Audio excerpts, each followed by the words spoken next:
Baik, saya sambung ya berkenaan dengan, muzik tadi.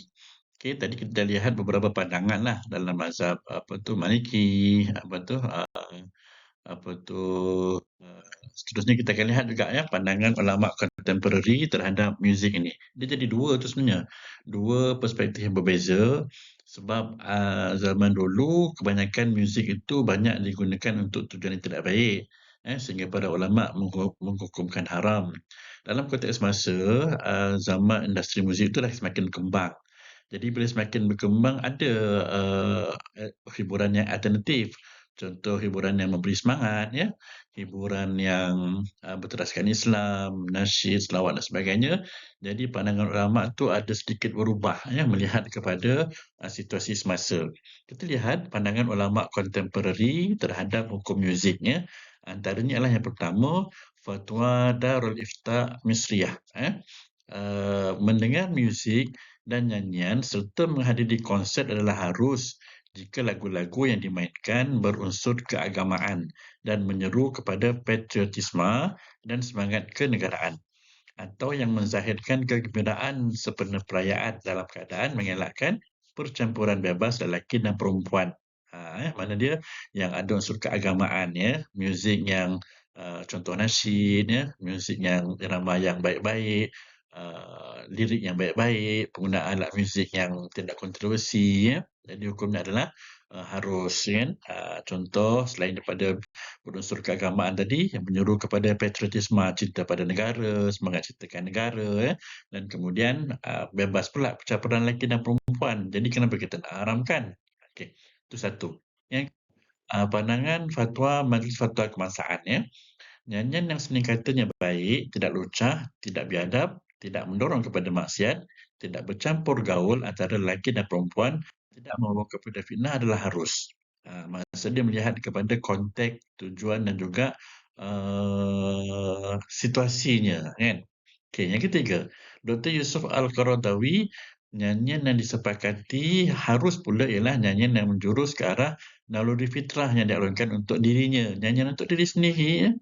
Bukan orang, nyanyian untuk suami isteri, sesama kanak-kanak, kata Yusof Al-Qaradawi harus kan. Manakala Syekh Ali Jumaah, mantan mufti Mesir, dia kata apa? Mengharuskan nyanyian sama ada disertai alat muzik atau tidak.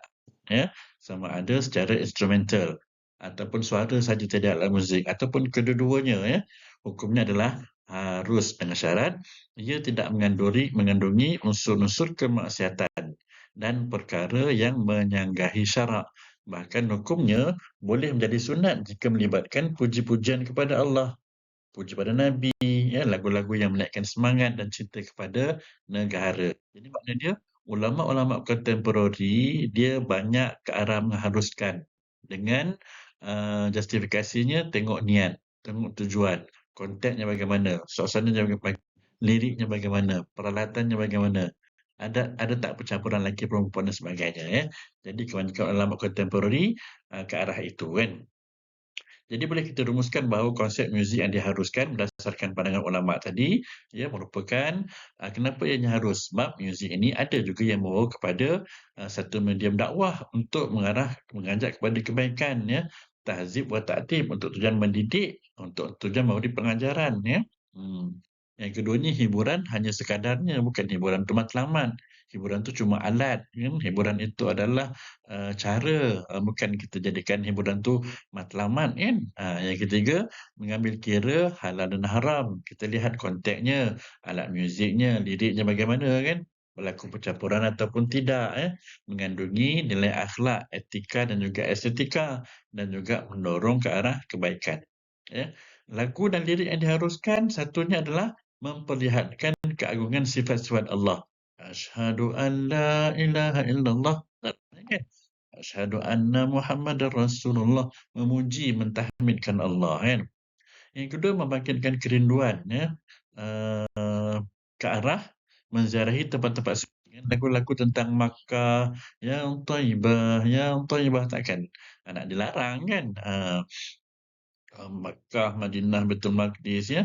Yang ketiga mengobarkan semangat juang ya untuk berjihad, untuk menegakkan agama ya, untuk mempertahankan negara kan. hayya hayya ya rijal hayya bil jihad contohnya kan. Ya. Menunjukkan ke arah jihad. Yang keempat, memperlihatkan pertarungan ya dan juga apa tu sikap kepewiraan, kepahlawanan. Tidak mudah kecewa, tidak mudah menyerang kan. Hayya bil jihad kan.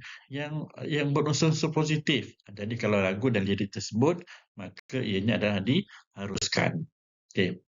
Keperluan ke arah transformasi muzik ya. Mana nak beritahunya bahawa muzik dia ada banyak banyak dia punya apa nak kata, dia punya uh, rentaknya kan.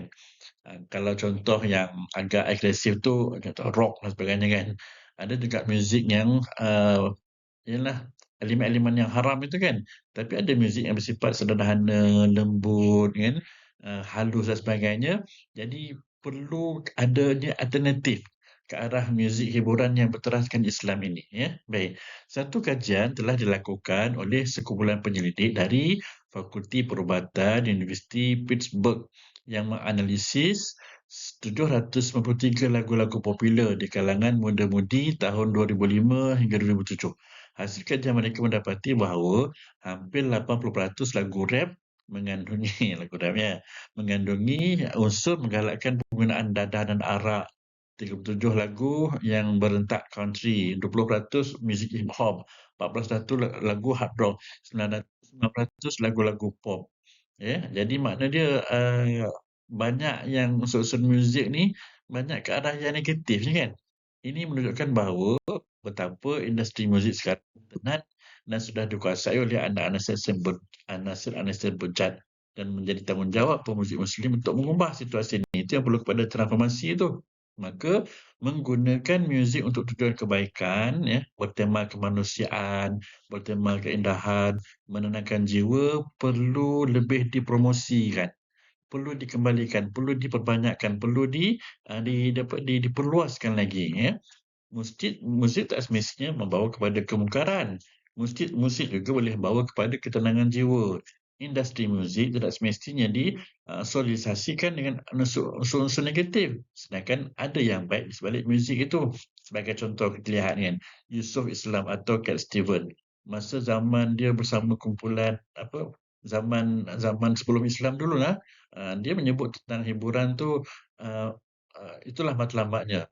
Hiburan yang bercampur dengan arak, hiburan yang bercampur dengan benda-benda yang melekakan. Tetapi apabila beliau telah kembali kepada fitrah, memeluk agama Islam, beliau telah membuat satu anjakan paradigma nak memberi promosi terhadap muzik Islam yang banyak dia punya elemen-elemen kebaikan. Antaranya ya, beliau banyak menulis ya, menulis lagu-lagu yang baik. I walk, I see. Who Next Your Mother, Who Next Your Mother kan. Lagu-lagu yang boleh menjurus ke arah kecintaan kepada keluarga, kepada agama kan. Jadi Yusuf Islam sedar akan kepentingan pemuzik Muslim untuk menceburkan diri secara aktif dalam dunia nyanyian. Tujuannya adalah untuk memberi kesan-kesan yang positif kan, menyebarkan unsur-unsur yang baik. Dan sebenarnya medan dakwah tu terbuka luas. Bukan hanya dakwah tu mengajar, berkuliah, ceramah, tetapi melalui muzik juga boleh berdakwah. Okey, muzik persembahan pula Oh ni dah sudah tadi okey, sorry. Etika dan juga persembahan ya. Jadi ada beberapa etika yang perlu diambil kira dalam nak membuat sesuatu persembahan ya.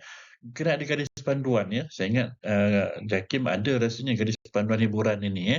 Ya, jadi antara beberapa garis panduan yang kita perkenalkan kepada pemuzik-pemuzik, tujuannya untuk mengharmonikan, untuk mengislamisasikan hiburan dan persembahan ini. Sebagai contoh ya, ini kita tengok secara keseluruhan ini, garis panduan tentang hiburan adalah bermatlamatkan kebaikan dan kesejahteraan ya.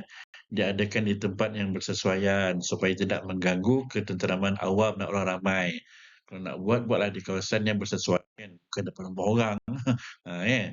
Mengambil kira masa yang bersesuaian. Tengok masanya kan. Petang, siang, jangan lepas maghrib kan. Tengok masa lah. Jangan tengah malam ya.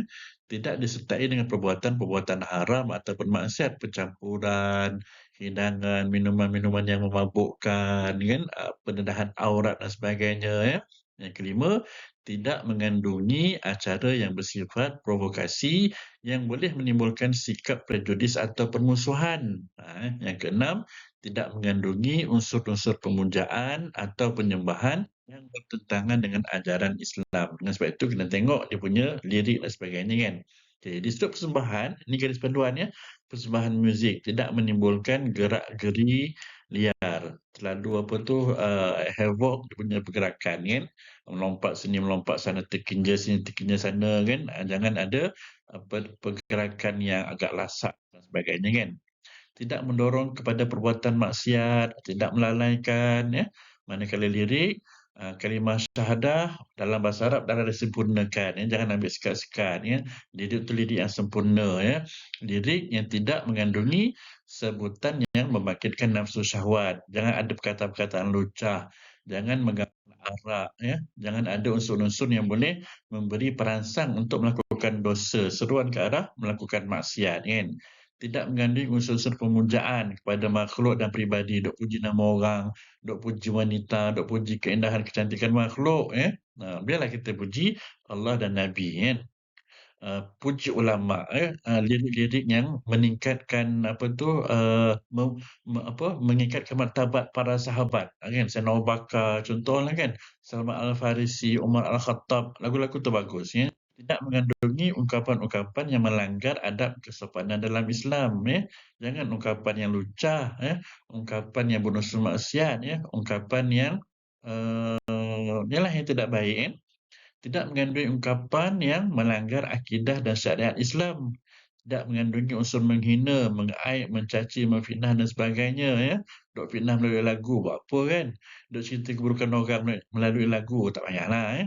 Tidak menjadikan teks Al-Quran sebagai lirik. Ada nanti kita bincang satu fatwa, ya. Pandangan hukum menyebut Al-Quran dan hadis yang dijadikan lirik itu. Ada nanti pelajar boleh rujuk, ya. Okey, dia persembahan artis pula yang menyanyi tu, yang buat persembahan itu, kan.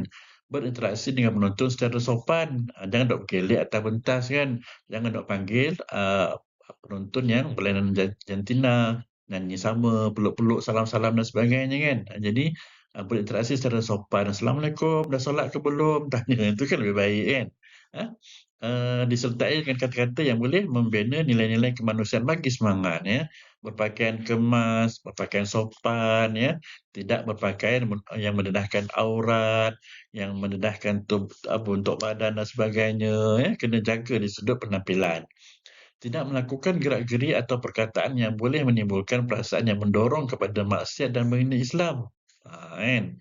Tidak mengucapkan kata-kata yang menggalakkan perbuatan maksiat atau menghina agama Islam. Serulah kepada kebaikan. Persembahan tarian pula, ya. Kadang-kadang kita ada persembahan tarian juga lah, kan. Tarian dia pun macam-macam.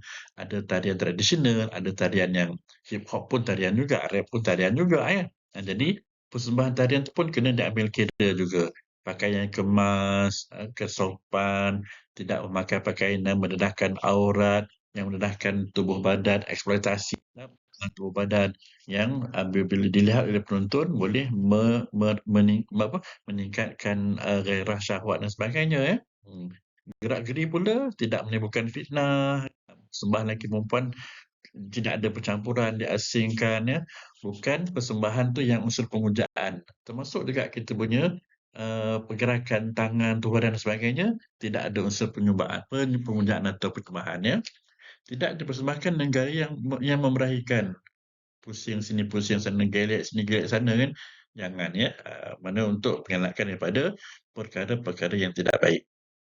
Baik, seterusnya kita akan, adakan sedikit perbincangan, ya. Sebab kita pun buat sesi rakaman ini, kan. Saya minta kepada pelajar, saya dah senaraikan di sini, antara beberapa isu-isu pelancongan, hiburan, persembahan yang ada fatwa dan juga garis panduannya.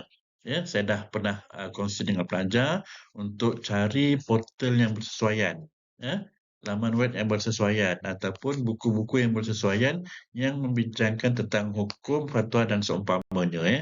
Ini saya sedarakan 9 ini pun pelajar kena buat perbincangan juga, ya. Supaya apa? Supaya kita mengetahui konteks hukum menurut pandangan Islam, ya. Ha.